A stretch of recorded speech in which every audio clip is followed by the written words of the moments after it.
দেখুন, এমন অনেক ভাইরাস আছে আমাদের শরীরে লুকোনো, যে মোমেন্টে আমাদের ইমিউনিটি বা রোগ প্রতিরোধ ক্ষমতা কমবে, সাথে সাথে সেই ভাইরাসগুলো আমাদের আক্রমণ করবে।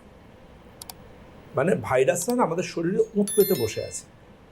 দেখবেন যে মানুষটা একটা সমস্যা নিয়ে আইসিইউতে গেলেন, আপনি যদি দেখেন তার যদি ইমিউনিটি ডাউন থাকে, রোগ প্রতিরোধ ক্ষমতা ডাউন থাকে, আপনি দেখবেন তার মাল্টিপল সমস্যা চলে এসছে, তার ভেতরে একটা থেকে 4টে সমস্যা চলে এসছে। ডাক্তারবাবু রোজ একটাই, আজকে নিউমোনিয়া ছিল, এখন নিউমোনিয়া চলে এসছে, এখন এটা চলে এসছে, এখন ওটা চলে এসছে, মাল্টিপল সমস্যা চলে এসছে। কেন এটা এসেছে?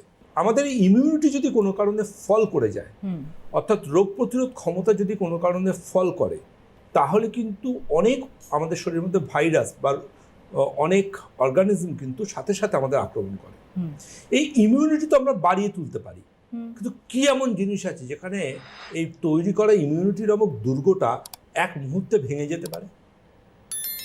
এই ইমিউনিটি ভেঙে যেয়ে শরীরের বিভিন্ন অসুখকে জাগিয়ে তোলার অন্যতম কারণ আপনার মনের দুঃখ, আপনার মনের কষ্ট, আপনার অ্যাংজাইটি, আপনার স্ট্রেস, আপনার টেনশন, আপনার খারাপ থাকা।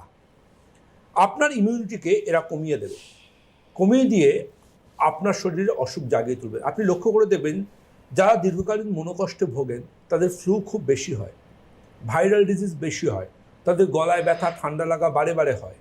এবং শুধু তাই নয়, সায়েন্স বলছে হারপিসের মতো অসুখেও তারা বারে বারে ভুগতে পারে।